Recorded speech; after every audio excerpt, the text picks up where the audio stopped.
Yeah, I understand. Hold on. Well, come on in, everybody. Welcome to the Sackler event for Monday afternoon for 2009. Is that on? It's on.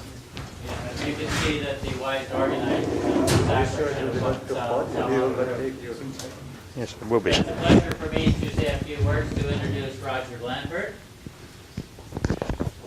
Roger did his undergraduate and graduate at Cambridge back in the day when Fred Hoyle was the leader of IOTA. Roger, I believe, was the Martin Marisa's first student, and I dare say the most successful subsequently. Back in those days, Roger carried out defining work on synchro-Compton radiation and compact radio sources. And you can see that hooked him on high-energy astrophysics. If you look at his active interests today, not surprisingly, black hole astrophysics, gravitational lensing, cosmic rays, gamma rays, etc. Rogers spent most of his career as a pillar of theoretical astrophysics at Caltech. But a few years ago, he got lured north to Stanford. Note that Stanford and Blandford rhyme. Yeah, even spelt the same in most stations. Now he's the director of the new Kavli Institute for Particle Astrophysics, IPAC, there. I'm not going to go over all of Roger's research record, but his output has been tremendous. He's the kind of guy that's, when one thinks about it, has written more papers than most of us ever read in our career. But as I've said, he likes to do things high energy, and so he's done amazing things like the Blandford-Snark process, which explains marvelously how black holes can power relativistic jets.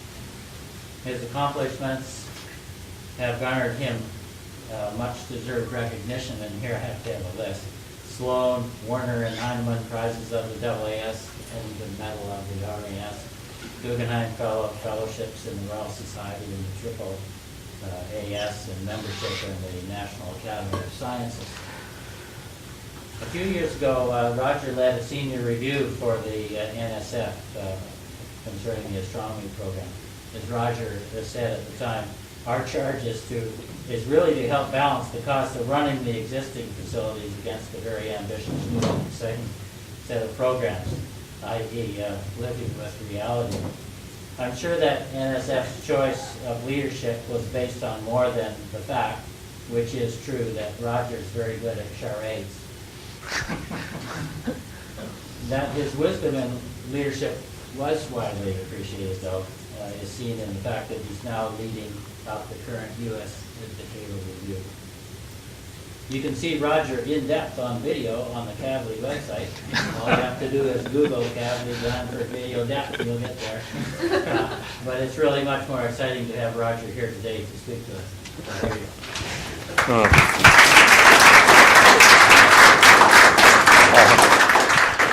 Thank you very much, Peter. I have very fond memories of the days we spent as fellow graduate students stuck in the same freezing room in the Institute of Theoretical Astronomy in the early 1970s.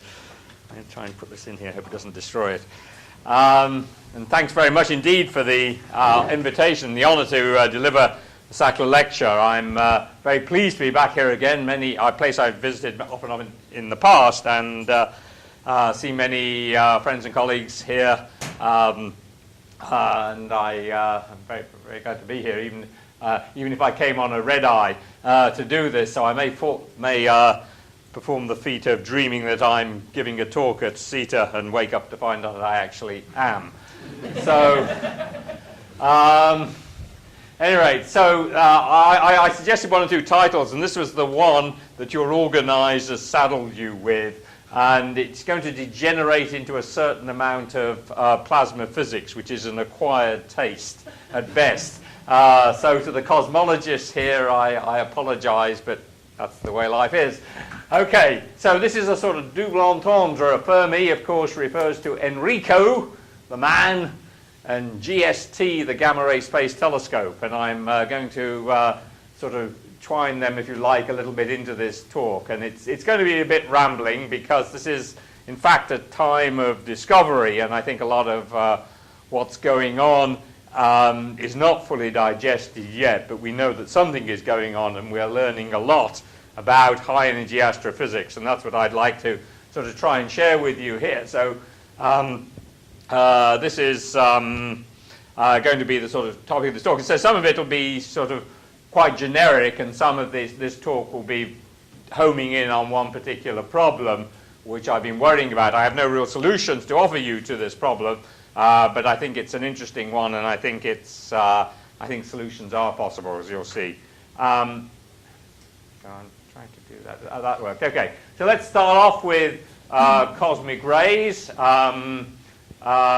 is the spectrum of cosmic rays seen from sort of lowly energies, less than a GeV, all the way up to a zeta electron volt, which is 10 to the 21 electron volts, where we find cosmic rays with the energy, kinetic energy of a well-hit baseball or cricket ball or whatever, which is quite remarkable for a proton. And here are some of the pioneers, I suppose. This of course, is Victor Hess, about whom we'll have more to say soon. This is Robert Millikan, who was a pioneer, but not certainly of ideas, but not, in fact, correct ones. Here's Compton, his former student at Nemesis, who got it right. And this is, does anybody know who this is? Anybody know? Pierre Auger, seen in Thoughtful Repose. He's, of course, the same Auger for the Auger effect, but also for developing the techniques for doing air showers. And that's what we'll come on to. You can see this spectrum here is, if you look at it very closely, it's not very closely, excuse me, it's a sort of pal or a distribution of particles with energy, e to the minus 2.6 or so at this end, and it steepens a bit and then flattens a bit around here. We know, of course, an awful lot more about it. There are various anatomical features which have sort of swollen and shrunk over the years, but there's clearly some feature around about a peta-electron volt, a mere 10 to the 15 electron volts. This is, for particle physicists, this is a TeV, so that's right down here, low energy. It looks like there's a change in the dominant component to heavy particles as we go above about a PeV or thereabouts. And then the feature known anatomically as the ankle, when the spectrum flattens a little bit. And then it looks like we're not, and this deserves two queries because it's not really demonstrated beyond all doubt. But it looks like it's protons up here, but it's not a sure thing yet. Of course, the flux here is very low, but you can still detect them. So obviously, we're curious about where these come from, and you can make some sort of deductions. This is, if you just look at the cosmic ray spectrum in the interstellar medium, and here we're talking mainly about the GeV particles that contain most of the energy. It's just one of these rough rules of thumb that the cosmic ray energy density is about the same as the typical energy density in interstellar medium in thermal gas and magnetic field. It's also not a lot more than the microwave background and the stellar radiation density in the interstellar medium. We know at the lower energies rather well through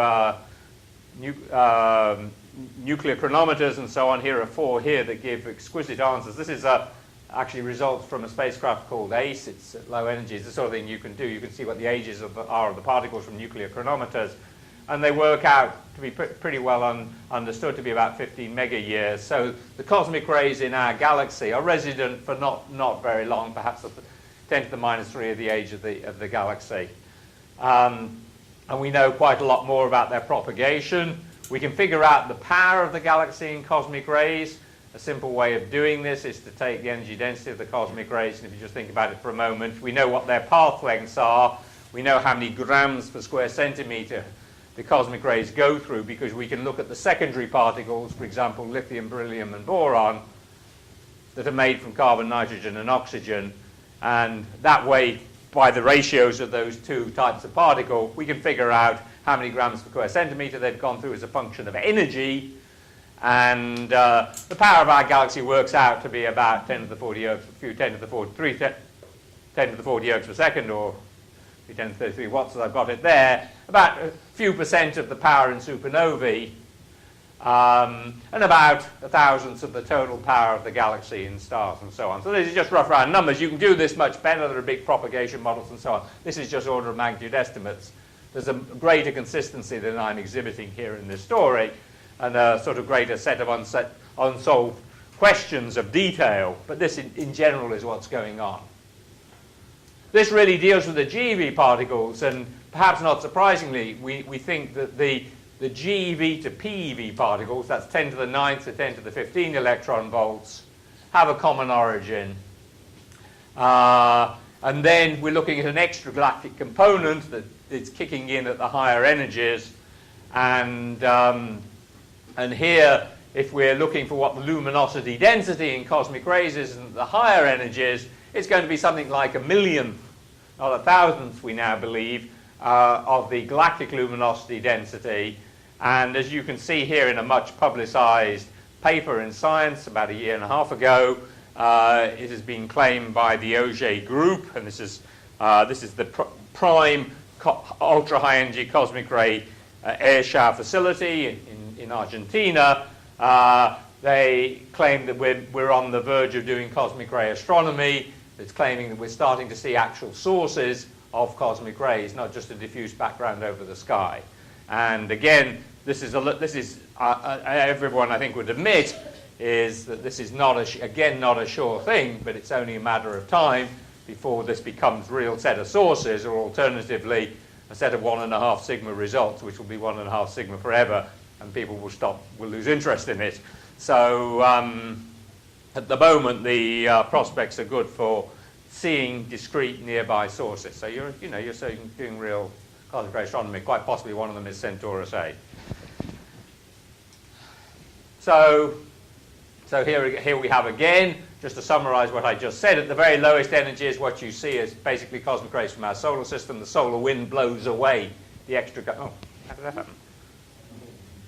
This application has relaunch. I suppose that's what I must do. Okay. Did I do anything? No. So, PowerPoint, Fermi.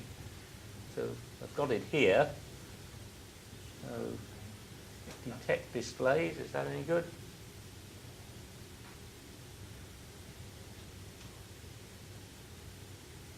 I try to detect displays and nothing happens. I've got it up here. Has anybody? So it's recovered. I know what it is. It's a recovered file. It says cancel. I don't know why that collapsed.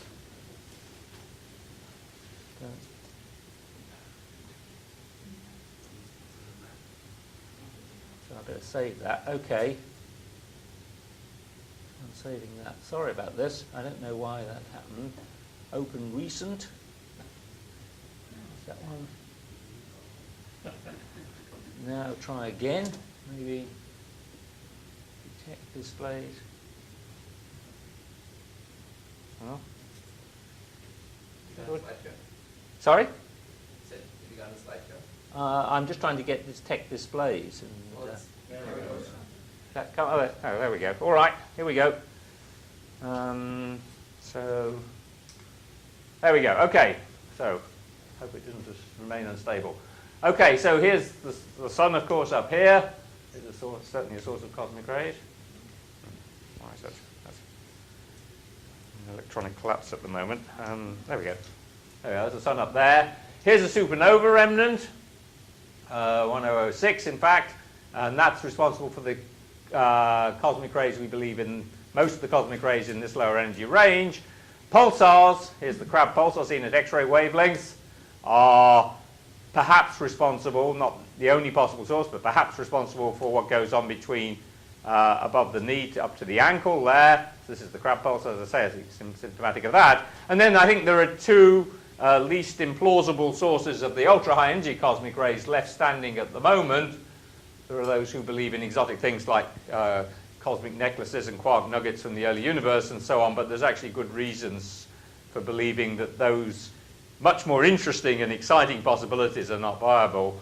So one's left with boring old things like gamma ray bursts and massive black holes in galactic nuclei. This one, of course, is Centaurus A there. So that's Centaurus A, and there you can see just there the black hole there. And that might be a source. So I'll come back to that in a moment. I mentioned Auger, the project named after Pierre Auger. This is a facility in Argentina. And again, I don't want to make too much of this. This was a claim that they are seeing a concentration of sources and perhaps an identification with active galactic nuclei. Best not to debate that at the moment, just to wait. And we'll get the answers within a year or so. I think that's almost certainly the case. The facility is now fully built out in the south. And for those who know about this field, about this subject, there was a controversy as to whether or not you were seeing the so-called Gzk effect. This is basically an effect that's expected when a proton interacts with microwave background photons, which you know are out there, and in the rest frame of the proton moving at these colossal speeds, it's I think it's a Fermi per year or something, less than the speed of light. At these colossal speeds, the microwave background photon looks like a very intense gamma ray capable of producing a pion in the Coulomb field of the proton. And so that's a strong break, and they only travel about 20 or 30 megaparsecs. And that effect of suppression at the highest energies has now been seen, and I think unambiguously been seen, but it was controversial for a while. So we're really seeing only the local sources at the very highest energies. Here's another facility that I'd like to say a little bit about, because we're learning from. This is called HESS, after, again, a bit of a double entendre, I suppose. It's the High Energy Stereoscopic Survey is what it stands for, but also for Hess, Victor Hess, who was nominally the discoverer of cosmic rays in his balloon. This is a facility in Namibia, where there are 4 12-meter telescopes here that act as sort of light buckets and see flashes of light from the Cherenkov emission created by showers in the upper atmosphere. I had the privilege just to go there last week. So here's me standing in front of the mirror taking a picture of myself. And one of the impressive things about it is here's the operating staff. This is 2 beginning graduate students, and there's somebody there who sort of site operator. This whole thing is operated in a very lean and mean way and has produced spectacular results. This is in the plains of Namibia. I had to set up rather optimistically along a dirt road and said drive for 120 kilometers and then turn right at the Hess sign. So I took it off, and I wasn't quite sure what was going to happen, but as you can see, I survived. Anyway, this is sensitive to gamma rays in the energy about a 10th to 10 TeV, so it's less than the high energy cosmic rays, but again, this is all part of the story, and it's very interesting. You get about degree resolution better at the higher energy. And what this simple facility has done, amazingly, is find 100 sources at these energies, whereas before there were only 4 or 5 and extragalactic sources. Now they've got a range of different types of sources. You'll see a couple of results from this. So this really opened up this highest energy part of the electromagnetic spectrum. There are other facilities that are also doing well. Magic is a facility in the Canary Islands, and Veritas is one that's in a parking lot on Kit Peak for reasons I don't have time to go into, but it's not a credit to scientific organisation that it had to stay there. But it also is finding new sources and so on. So this is a field that is really opening up the very highest energy gamma ray astronomy. And there are upgrades coming here. There's HESS-2, which is this is a 12-meter telescope. It's a 30-meter telescope. It's going to increase the collecting area here. It's stereoscopic. You can see the direction the shower comes from, the line on the sky, and you can get the energy because you're looking at it stereoscopically.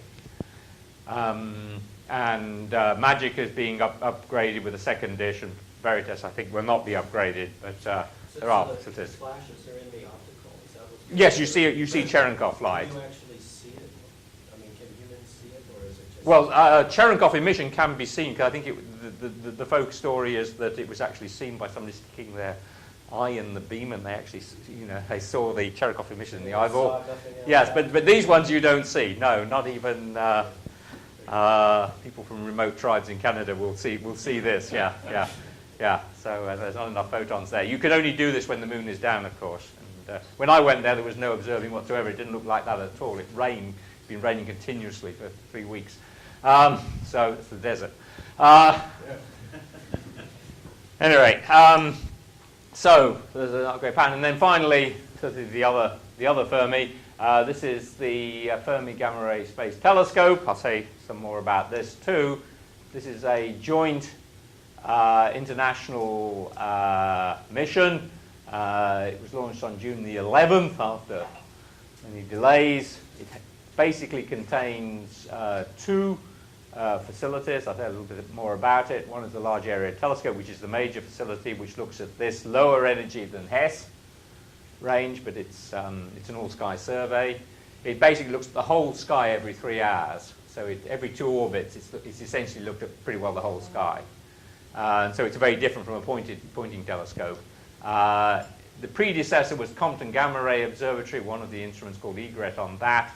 And this is bad, depending on how you do the arithmetic and so on. This is twiddles 100 times the capability of Egret, and not surprisingly, discovering a lot. In the uncharacteristically restrained language of NASA, the performance is nominal. Nominal is very good indeed. And it's been discovering all sorts of wonderful things. And I'll be able to tell you a little bit about that, but not an awful lot. Otherwise, my colleagues will have my skin. Peter Martinson was here. He was here earlier, so I know that. So that's the other reason why he'll have said, the colleagues, he probably said more than he should have done if I know Peter. But the colleagues can't have his skin because he's the principal investigator. They can have mine instead. I'm much more vulnerable than he is. Okay, so in rough language, this is what the Egret sky looked like after nearly 10 years of observation. This was after 4 days of observation with Fermi, and this is actually an understated projection of what it's going to look like after 5 years. So that's and it's as I say, it's nominal. Okay, this is a slide that I called it. The old name for it was GLASS before it was named after Fermi, and this was a slide that I made ahead of launch, and I tried to just get down on one slide what the capabilities were of the 2 instruments on it. Firstly, the LAT, which is the major instrument here, that basically sees gamma rays as they pair produce in a tracker down here, and you collect the energy at the bottom in the calorimeter, so you've got position and energies for individual particles. They come in at about 3 Hertz. The real gamma rays come in at 3 Hertz. And then around this is an anti-coincidence fit shield that is used to shield out what, for the purposes of gamma ray astronomy, is the noise, which is all these particles. But as as many of you here will know, throughout one man's signal is another woman's noise, and that's that is also producing an interesting signal, and so the electrons are also, it is also a detector of electrons. So I may say a word or two about that. The gamma ray burst monitor here has lousy positions. It would be almost useless by itself. However, it is working in conjunction with SWIFT, and that is proving spectacularly well. And the real merit of this, apart from the large field of view, 9 steradians, is that it has a broad energy spectrum. So you can really see the large spectrum of gamma, the full range of the spectrum of the gamma ray burst. So you heard all this from Peter, so I won't belabor this. What I would like to say is down here I made a guess ahead of launch. I made everybody was sort of doing what it would find after a decade. And I just did it to the nearest order of magnitude, and this is what I expect, what I said I would find. And I think there was a lot of controversy about what people thought they would find. I think this is probably going to be slightly overstated, but not a lot. That is, for the LAT, this is going to be probably significantly overstated. It's going to find fewer gamma ray bursts, but it's finding them, and not at the rate that I didn't expect. This is understated. It's already finding lots and lots of pulsars, but we're at half that value at the moment, and so we only just started. So this is clearly an understated. This is probably about right. That's probably my guess is that those are probably understated. These are probably about right, but we have no sort of solid detectors. Don't really have a lot of information on those. But the point is, it's really finding huge numbers of sources, and you're able to do a lot more astronomy without perhaps the most important point is the largest source, the largest number of sources are the active galactic nuclei, particularly the so-called blazars with the relativistic jets that are beamed towards you. Those are the dominant sources you see here. And this is a comparison of the different gamma ray observatories, and you can see GLAST here, and then the higher energy ones like HESS and so on up here. And there's obviously. What is dash curve? Sorry? Dash curve. Dash curve. Oh, this is the Crab Nebula. This is the Crab Nebula. So, in order, astronomers like other professions, if they tend to use obscure units to keep out the unwashed, and so the high energy unit is the crab, and so people talk about millicrabs and so on. So, and somebody like Big Bob would not know what a crab is, you see, so he has to have to look it up somewhere. It's not, and of course, it's never very well defined. So that's a crab. Okay. So here, these are just a few results. Peter showed you some of these, and I say these are ones that I believe I can show you, and if not, I'm in trouble. But there's a lot more than this that's working its way through, analysis and then paper writing and so on, and review and all the rest of it. Anyway, one of the things that's of interest to the cosmologists, of course, as I said, is the possibility, either in the gamma rays or in the particles, you may find evidence for dark matter through its annihilation. And this is an exciting possibility, and this is one of the reasons why people were keen to launch the satellite. So far, it's made an undiscovery, which is a few people believe that Egret, its predecessor, had found an excess of gamma rays in the GeV range, and the indications now. The paper's not yet been written, but I think we can say already that that is not confirmed. And in fact, most of the people on GLAST, or Fermi, I should say now, did not believe that we were going to find that excess, and it hasn't indeed been seen. It doesn't mean we won't find dark matter, but it's not being found where it would have been claimed before. There's a whole host of results. I can't really say an awful lot about this, and this isn't the purpose of this talk, but let me just sort of say, you're finding the spectra of blazars. You're getting very good spectra here. Here's the GeV spectra here, and you can see a spectral break clearly there. And I haven't got, this is not the topic of this talk, but it actually is indicative of what's going on in these blazar jets. Here's the TeV emission. This is from, of course, called 2155 to 104. These are the TeV emission up here. So you can see you've got this huge range from those radio frequencies to the highest energy gamma rays. Pulsars, these are all pulsars, millisecond pulsars, lots of radio quiet pulsars being found. So you find them in the gamma rays, and then we'll see if you can find them in the radio afterwards. Maybe you will, maybe you won't. Gamma ray bursts being seen by the gamma ray burst monitor, as they should be, and occasionally by the LAT. And again, what has been seen before is surprisingly high energy gamma rays, which have to get their way out, fight their way out through a radiation field. So this sets limits on the emission radius and the Lorentz factor of the outflows and so on. And also there's delayed emission in some of these gamma rays up to an hour later. So, and this particular one that was very well analyzed had a 13 GeV photon half an hour after the main burst. So this is sort of indicative of what's going on in these gamma ray bursts. Here's the Biela pulsar here. You can see how you get a very good gamma ray light profile. This was actually done with something like 8 days of data or something. It wasn't, it'll get much better than that. What's clear here is you can see this sort of cusp-like structure, sort of T-1/2, and then a drop-off. And that's sort of characteristic of propagation effects, and that's a very good clue as to what's going on. You can also say from the spectrum of this, which I haven't shown here, that the idea that the gamma rays came from close to the surface of the neutron star can be ruled out, because you're not seeing the evidence of magnetic absorption in the spectrum. So there's quite a lot of astrophysics that's already coming out of these things in its very early days. Okay, so let's return to the topic I really wanted to talk about, which was particle acceleration, although it's generic, in these different sources, but I'm going to talk about it particularly in the context of supernova remnants. So here, more worthies from the past. I guess everybody knows who that is. Certainly one of my scientific heroes. Does everybody know who that is? Yeah, Faraday. Thanks very much. Actually, he's always been one of my personal heroes, and I just wondered, and then I discovered why, because I just read a recent biography of him, it's a sort of popular biography, and I think everybody knows he was apprenticed to a bookbinder. What I didn't know was where the bookbinder's shop was. It is on Blandford Street, so I feel this personal connection to him even more so now. So but he's obviously a great man. But one of the things he obviously did was the Faraday disk and so on, which is unipolar induction. And this is the basis, in some sense, of a whole class of particle acceleration mechanisms. And I just want to sort of, this man down here, I suspect people may not know so much who that is. People know who that is? It's Al Fermi. He was actually the first person to sort of make the connection of a Faraday disk with I think with particles, but he got the physics wrong. Actually, he didn't really get the physics right at all. But he made the sort of generic connection.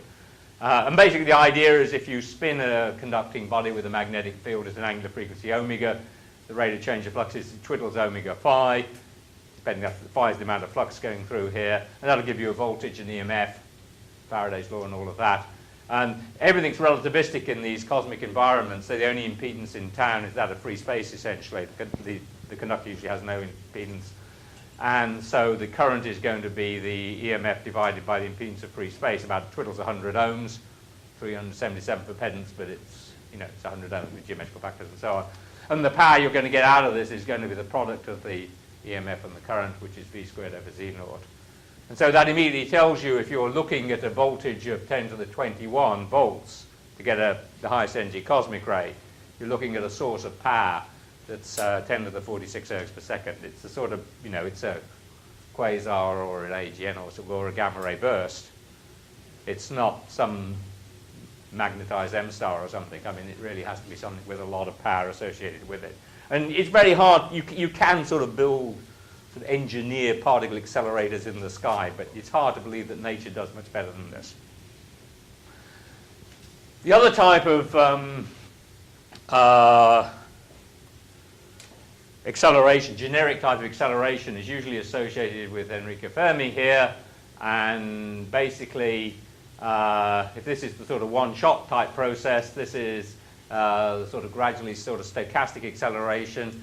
You bounce a cosmic ray here off a much heavier object, and it gains a little bit of energy. If the heavier object is moving with the speed much less than the speed of light, and the cosmic ray is moving at the speed of light, it'll gain energy or lose energy U over C. But the second order, it will mostly gain energy. They've got more energy than this has, so they share it around.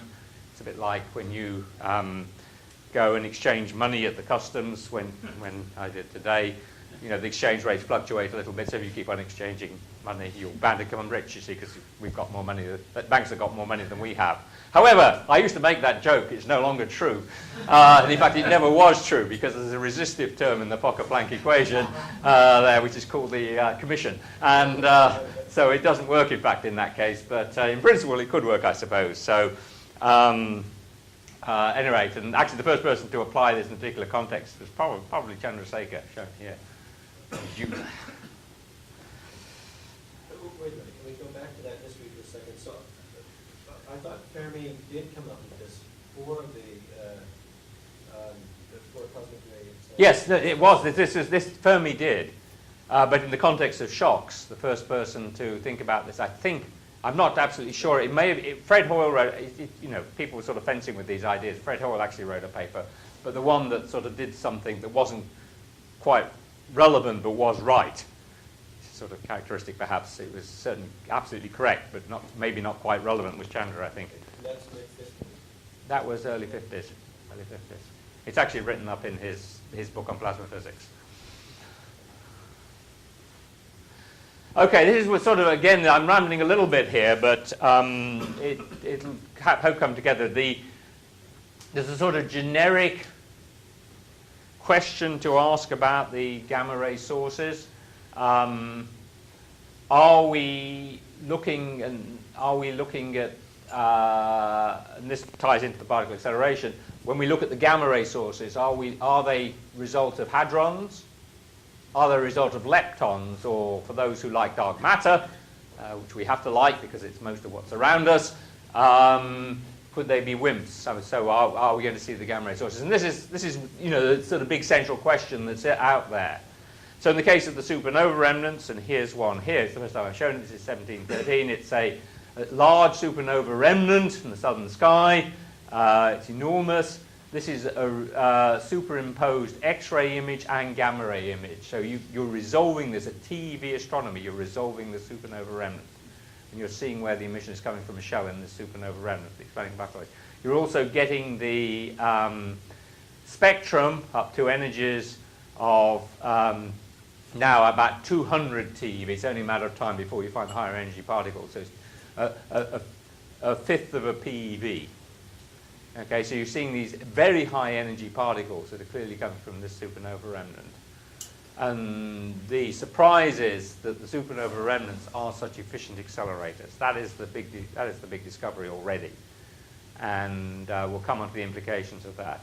But you know, the question the implication is the same, independent of whether or not the particle that's emitting the gamma ray is an electron hitting a microwave background photon, doing an inverse confidence scattering it, or a proton, relativistic proton hitting a cosmic ray proton and creating pions and making a gamma ray. Both of those mechanisms are right. I personally think this is hadronic. Here are the jets. This is M87 here, but it could be one of many others, which is also a source. Here's Picture A. You see this jet coming out of a black hole in the galactic nucleus. There's a galaxy there, and then there's a beam dump out here outside the galaxy. You see this dead straight X-ray jet like that. Okay, dead straight X-ray jet. So how does that made? Again, some people believe that the gamma rays and X-rays are seen here are made from protons. Most of us believe that this is leptonic. But you know, they're still open scientific questions. We can't demonstrate for sure what the origins are, but this is the issue. This is the question, if you like. And then for WIMPs, of course, we have no detections as yet. This is a simulation, I hasten to add, of all the dwarf galaxies around our galaxy, which are going to, in some manifestations of this, ultimately show up as gamma ray sources, and others never going to be seen at all. So we have to wait and see what the emission is seen by these gamma ray and other telescopes, TeV and GeV telescopes, to see if we can see any detection of WIMPs around our galaxy. You know, the signal is just building up. Okay, let's just move on. Okay, so let's return to these two types of accelerators. Let me just say a little bit more about this. I'm going to just talk about them generically, and I'll come on to the shocks in a moment, which is where I want to spend most of my time.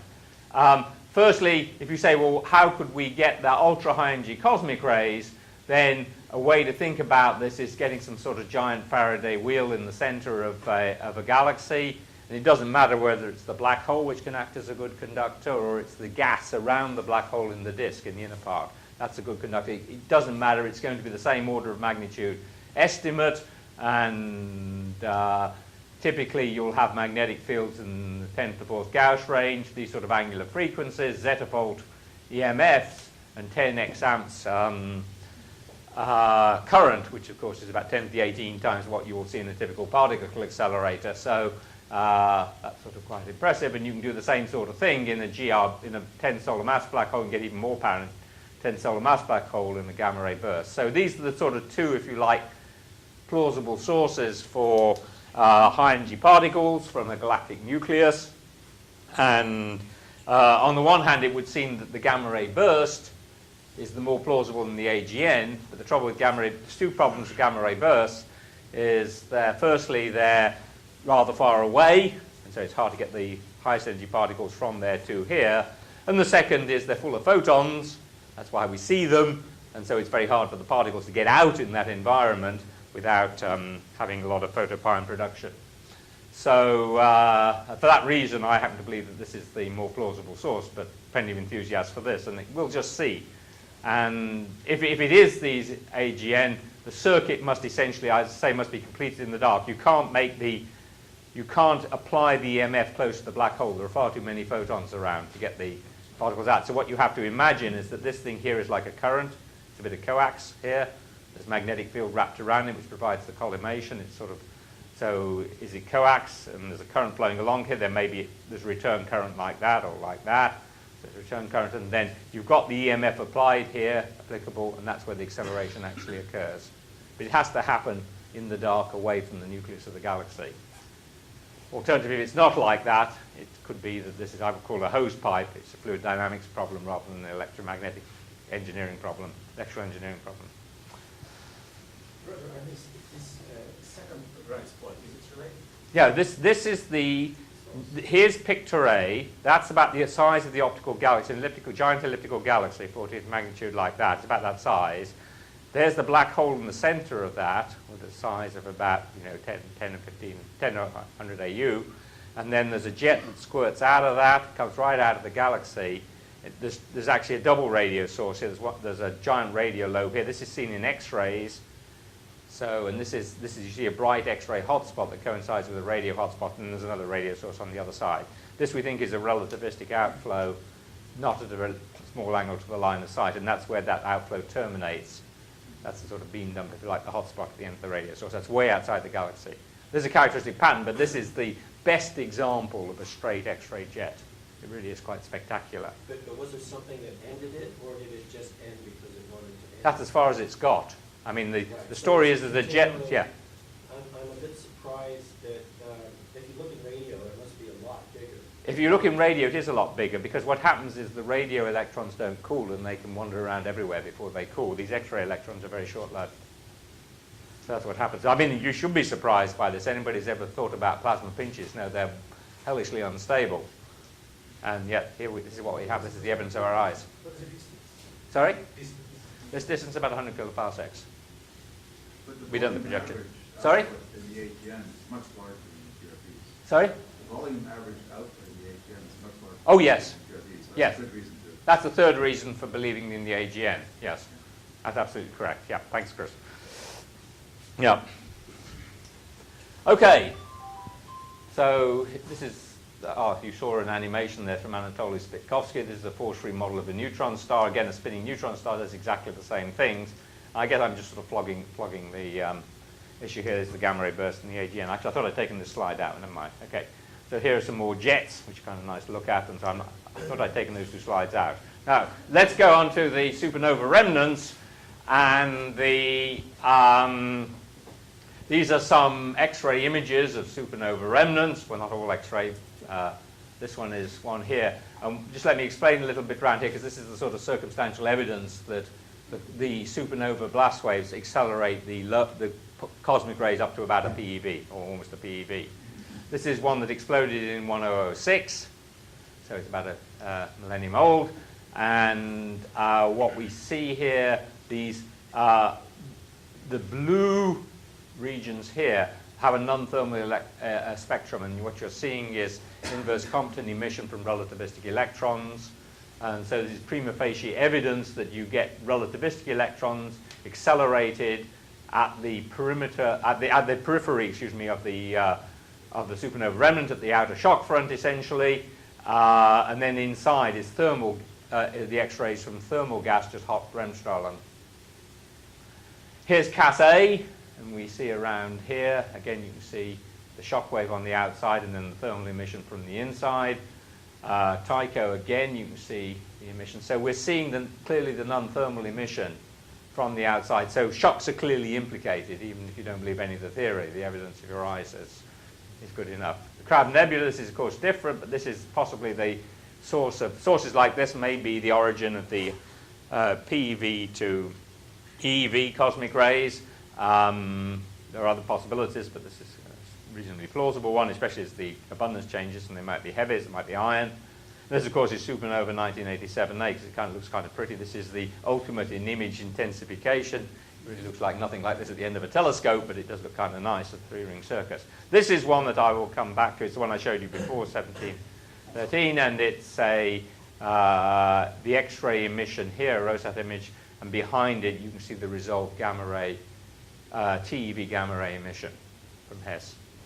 So, how long did it take us to get to the sharpness of those images? I mean, is this a recent thing? This Chandra is the... So Chandra was able to do this, Yeah. and before We just did the fuzzy. No, ASCA produced a good image of 10006. The first clear evidence for non-thermal acceleration at the periphery of a supernova remnant was some ASCA observations of 10006. But it's gotten better. Hi. One thing that's puzzling in 1006, you see these two sort of polar presences of non-thermal electrons, and in Tycho it's basically all the way around there, the sort of very steady presence of non-thermal electrons. So we know that the magnetic field is sort of more or less radial there in 1006, and I'm not sure about Tycho. But You're asking very good questions as to why do we don't even actually. We're not even sure if we're looking at two extended polar caps here or a pair of parentheses. The barrel goes around the outside. I actually think it's a barrel, but it's not absolutely sure still. It ought to be, but it isn't. Why you get some supernova remnants do this and others don't. I don't think it has any, personally, you'll see why in a moment, I don't think it has anything to do with the direction of the pre-existing magnetic field. But plenty of people do think that. I think there are other reasons, and I'll perhaps allude to them later on. But it's a very good question. I don't have a very good answer for you. And the other one, that not all supernova remnants do show keV gamma range. Absolutely. And some do and some don't. And why is a very good question. Again, I'll say something about this at the end if there's time. But if I'm lucky, there won't be, because I don't have a very good story to tell you. There we go. Okay, so a little bit more before we go on to the heavy-duty theory. Where are we? Here we go. There's a little bit more that we know about this. Here's a little detail. This is actually out of 1713, but the same is shown in Cassay 2, and there's now actually one or two more supernova remnants like this. Firstly, you see these little filaments here like this, which are attributed to magnetic structures. More importantly, you see variations in the X-rays. And the details are somewhat, the interpretation of this is still a bit controversial. But most people believe that you're seeing, in order to get a rapid variation, you have to get the electrons essentially to cool. And that requires a very large magnetic field. This is part of the circumstantial evidence, and there's more I'll come to in a moment, that these supernova remnants contain enormous magnetic fields. Previously, it had generally been supposed, although there are exceptions to this, including some things I worried about, but that you have an interstellar magnetic field, which I remind you is 3 microgauss. It gets compressed by passing through an adiabatic shock. It might become 12 microgauss or something, or more like 10.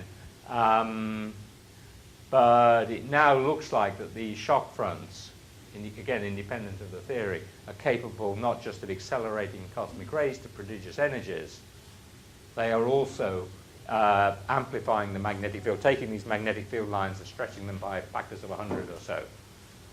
And so the shocks are more versatile than most people had realized was the case. Would the interior region be stably filled by the remnants of that magnetic field, or would it just be something that's associated with the shock itself?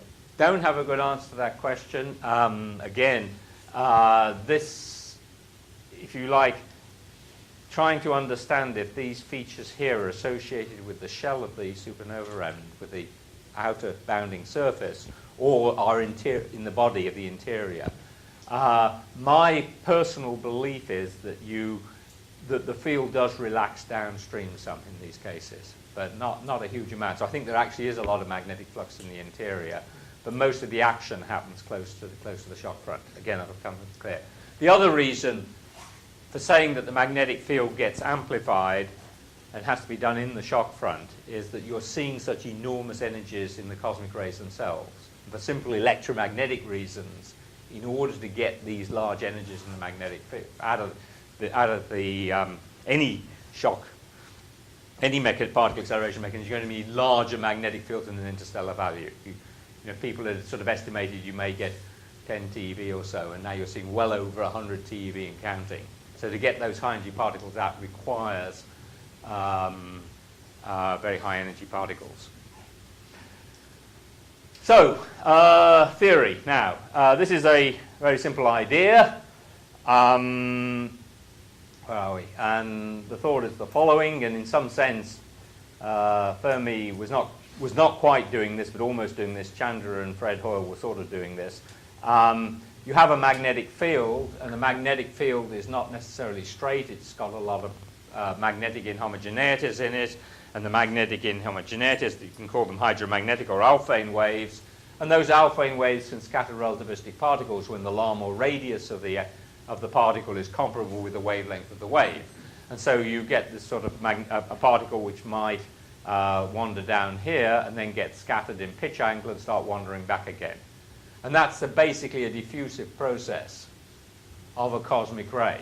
Now what you have is this happening in the presence of a background medium where there's a thin discontinuity from an incoming speed u to an outgoing speed behind the shock front of u divided by the compression ratio r, which might be 4.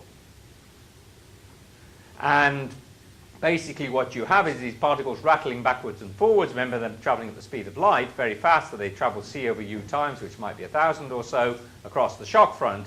And every time they do that, they see approaching scatterers. And so there's a Doppler shift. And so instead of being a second-order process, there's a first-order particle acceleration. And if you just do a simple statistical mechanics calculation of this, and there are ways of getting the same answer, then just in this sort of linear view of having an upstream particle distribution function, this is a momentum space distribution function f minus,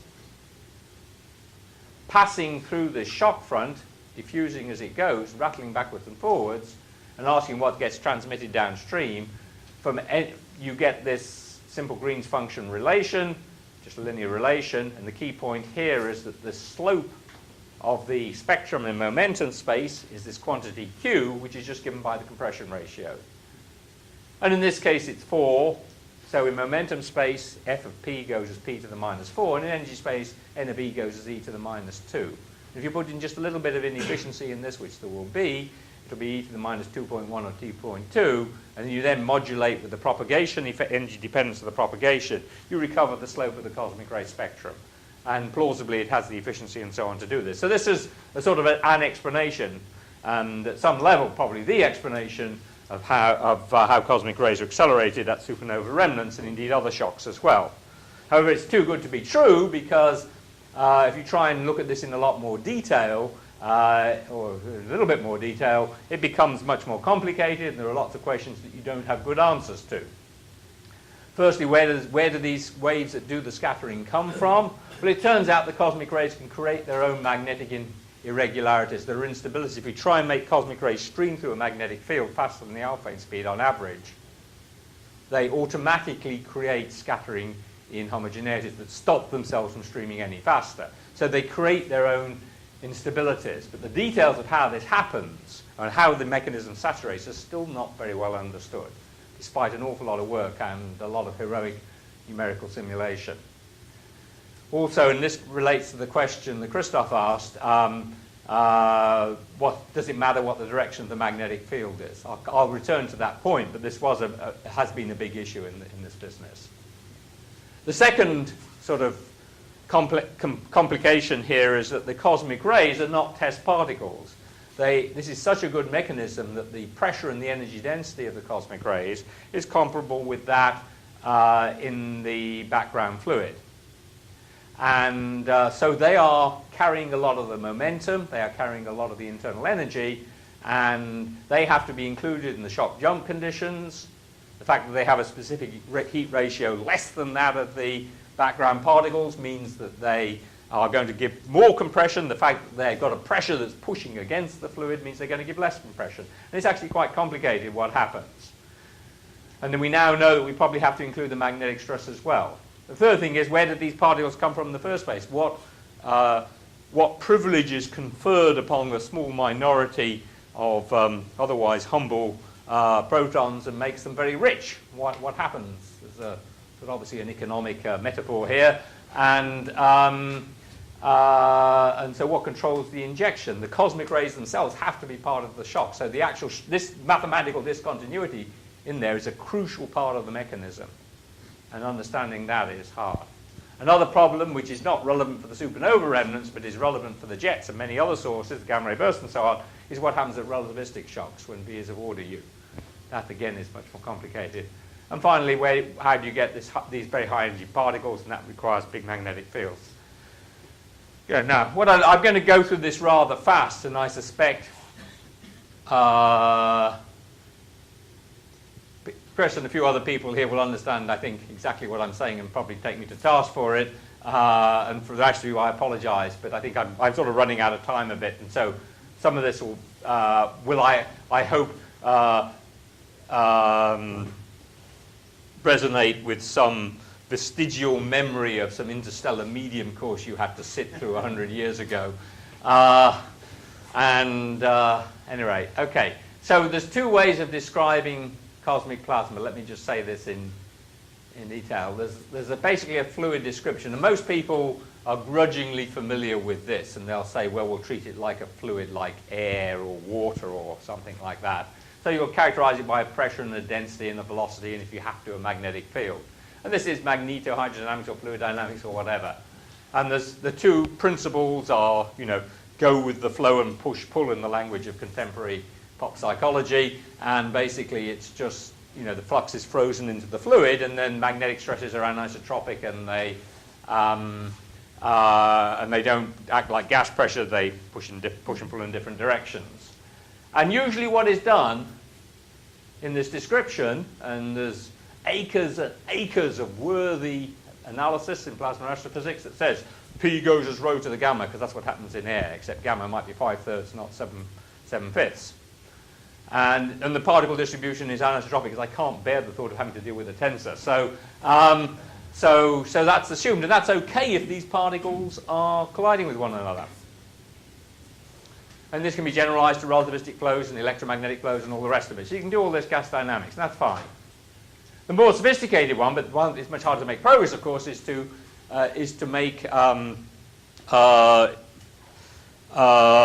discrete inquiries about the distribution of the particles, the internal velocity distribution of the particles, or momentum space distribution of the particles. And then you're dealing with a 6-dimensional space, not a 3-dimensional space, and plus time.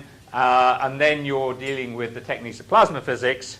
And this, of course, is, in principle, what you have to do. It's just like it is with stars.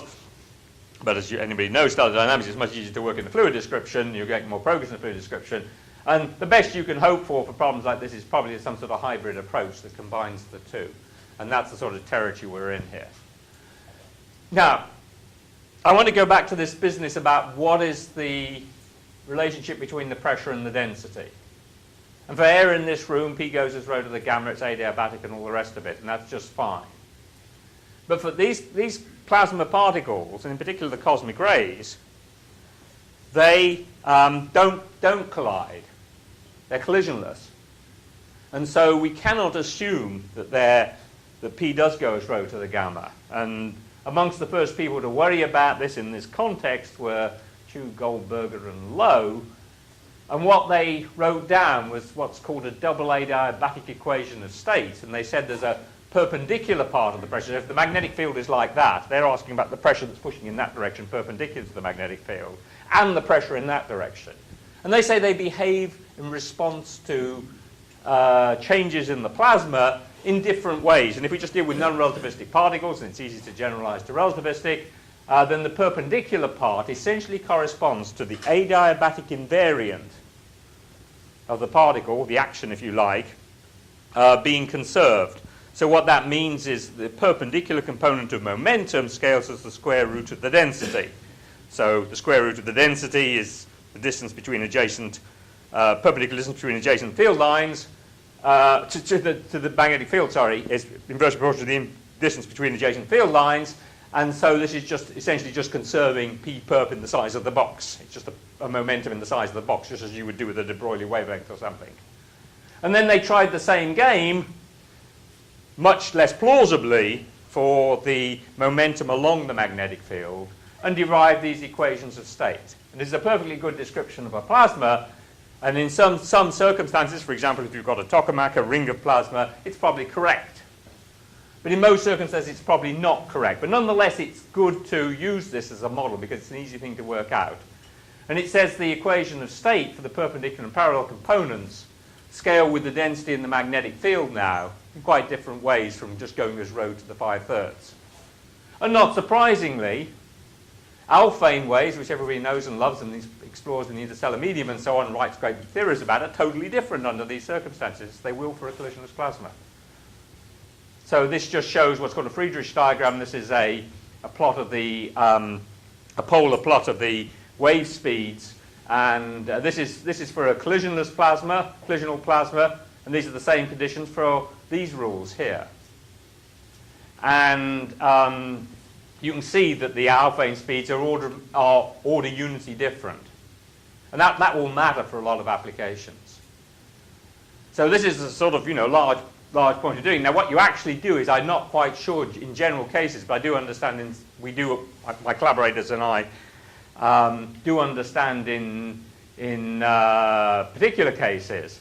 And in fact, for relativistic particles like the cosmic rays, it's probably true that this is one correct form of the equation of state. That part has to be included, but the second one is essentially related to energy conservation because the particles are moving much faster than the background fluid is changing. So that's just a sort of technical difference. The main point I want to get across here is that just assuming P goes as rho to the 5/3 is lazy thinking. It's almost certainly not relevant in many cases, in most cases. And then one of the things you can do is work out the instabilities. You can obviously work them out as they've been done before for P going as rho to the 5/3, but you can also work them out for P going as rho to the gamma, B to the delta in general, and you can do various different forms of the equation of state. And generically you get instabilities, and the one there's lots of them actually here, but the one I'm just going to focus on for the purpose of this talk is the so-called fire hose instability. It's the sort of fire hose on the grass that starts, you put water down and it starts writhing around like a snake. And this is basically when a little perturbation, the centrifugal force associated with it is greater than the restoring force, and it just keeps on writhing around. And you get that basically when the parallel component of the pressure exceeds the perpendicular component by more than the magnetic energy density. And the details of this will depend on the details of the assumption about the equation of state, but you'll find regions here, for example, this is the parallel pressure and the perpendicular pressure, and in this regime, when the parallel pressure gets large, it's violently fire hose unstable, and essentially on a dynamical timescale you have an enormous instability. And there's another one I call a whirling instability, which happens when the perpendicular pressure is the largest. And this will generically be true independent of what particular prescription you believe in for the equation of state. Now, what has this got to do with making a magnetic field? Well, not surprisingly, many people have been wondering about how to make these magnetic fields, and here are three of the ideas on offer. The first is one that's actually had the most work, and this is numerical work, and the reason why is because you can actually, it's all on a small scale, and you can do it.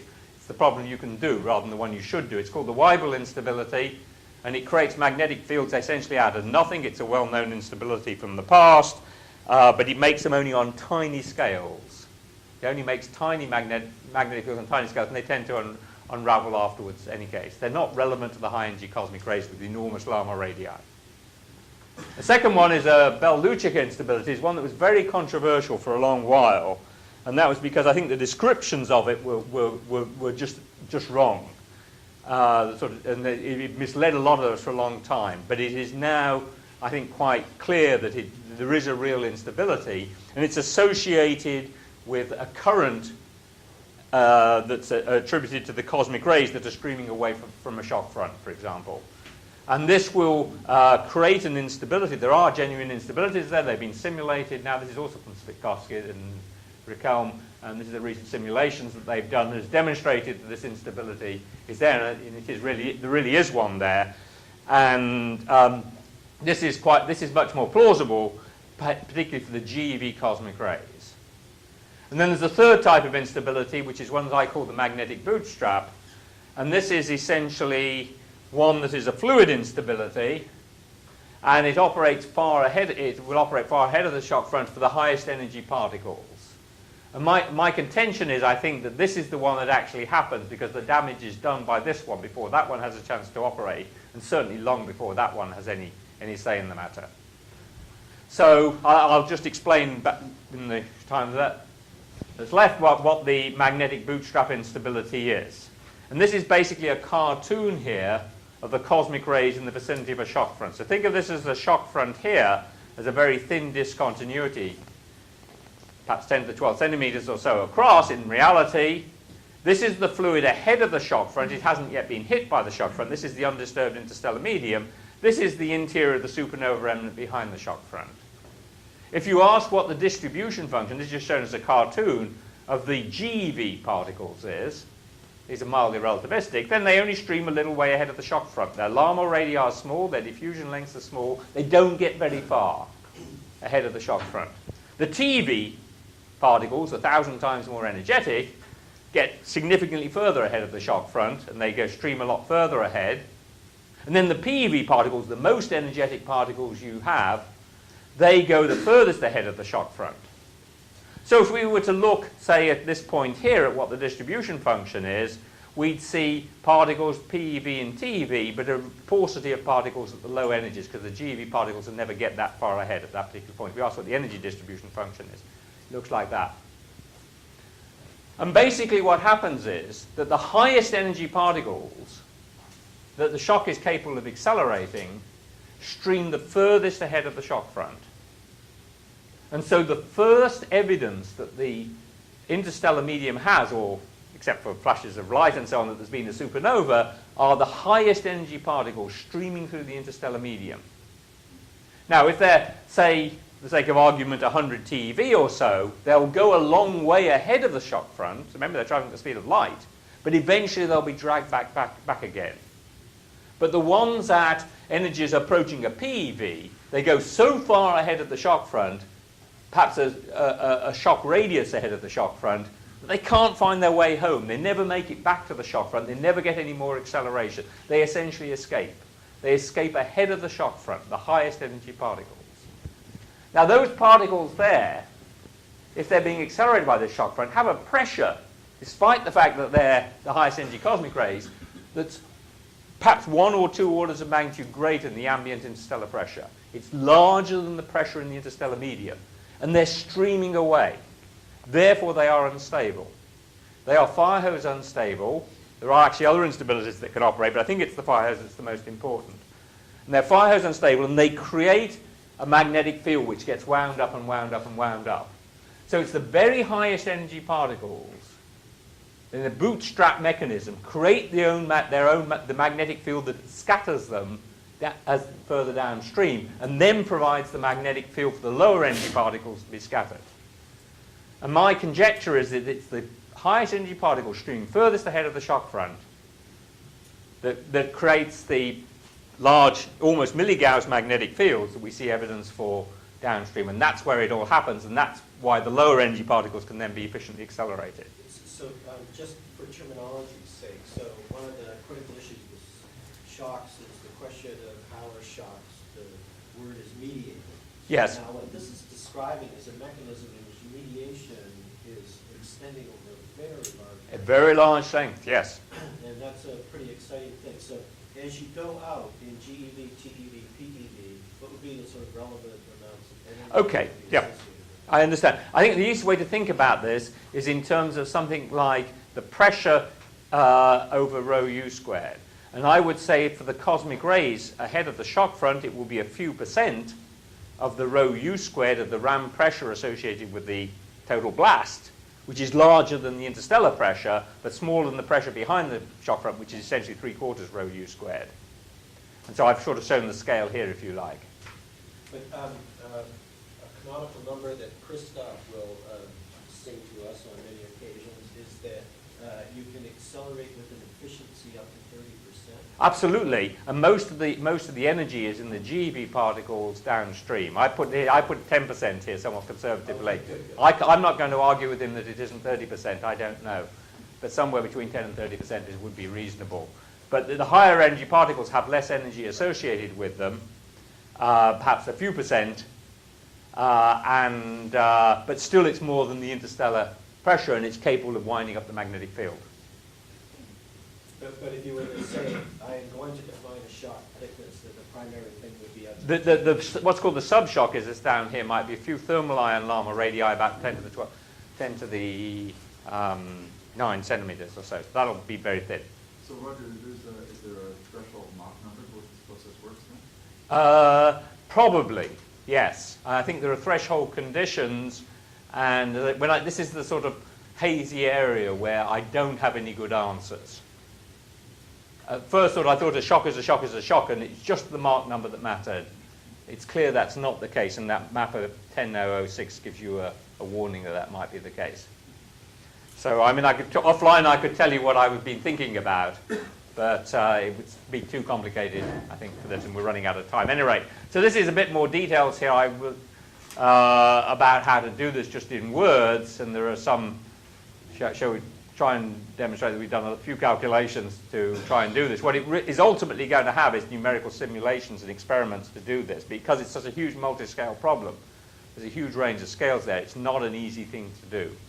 And it needs something like adaptive mesh refinement to do this, but done for a kinetic problem, not for a fluid problem. So nobody knows quite how to do that as yet, but one day it will be done that way. But there are, this is sort of, where this is headed, if you like, rather than where it's gone. Let me just finish perhaps with this quick slide here of what the broader implications of all of this are. Obviously, we're getting a lot of observations now. We've got them from the X-ray astronomers. They're more or less through for a while. But certainly in the TeV and also implicitly in the cosmic rays and in the GeV from Fermi.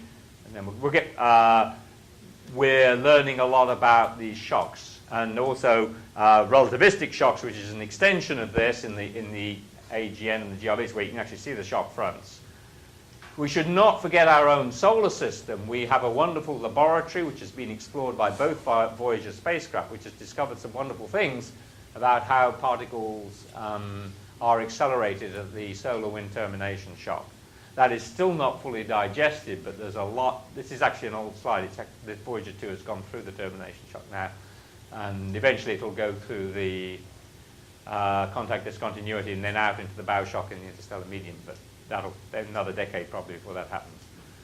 But just from the particle... And it's still sending back useful Oh, absolutely. Yeah, almost everything works still. Few things don't, but most of it still works. And it's absolutely fascinating what it's seeing, because these are a much better shock than the traveling ones in the interstellar medium, because they're bigger. They're too small, the other ones. Numerical simulations are improving in leaps and bounds. This is one I think I showed before, but there are many other people in this game. Curiously, a lot of the work has been done on relativistic shocks, again, because it's the problem you can do. It's easier to actually do relativistic shocks than non-relativistic shocks, curiously enough. But people are starting to do the non-relativistic shocks. For the cosmologists, which are many here, this is a problem that I've worried about for a long time. In fact, I've seen Jonathan Sievers here. I can remind him that when he was a beginning graduate student, I tried to interest him in this problem, and Christoph Frommer actually has done this problem and done very well with it. And it's basically this hot gas in a cluster of galaxies, shown here as the Halloween mass called Perseus A. Perseus cluster, sorry. And basically, that hot gas must have been made hot by passing through a very strong shock front. And if a shock is a shock is a shock, this gas must be imbued with cosmic rays, which may make gamma rays for us to enjoy, and may affect the pressure support within that cluster of galaxies and affect inferences of what W is and so on, which cosmologists like to derive from this, and so on and so forth. So it's all terribly important. Also, the propagation of the gamma rays and the cosmic rays, of course, is important, because that tells us about the extragalactic background light, and the fact that the TeV telescopes have seen as far as they have means the extragalactic background light must be less than what people had said, and that sort of revisionism has happened already there. And then I think the final thing that I think is increasingly interesting here is when people look at the ultra-high energy cosmic rays and look at the compositions of the showers and look at the details and where the showers develop, they are not consistent with the Monte Carlo calculations. There are two logical explanations for this. The first, and probably the more prosaic one, is that the Monte Carlo calculations are not good enough, and they are based on guessed physics that is wrong at a prosaic level. The other is that you're seeing really interesting physics, new physics, particle physics, at up to 300 TeV center of mass energies, more than the 14 center of mass, which they will see from the LHC if they don't break it again. And so there's the prospect of doing particle physics here, not saying it's a guarantee or there's any surety that this will happen, but it is an exciting prospect, and I think so that's the sort of broader implications of this, and so that's just a quick summary. Thank you very much indeed.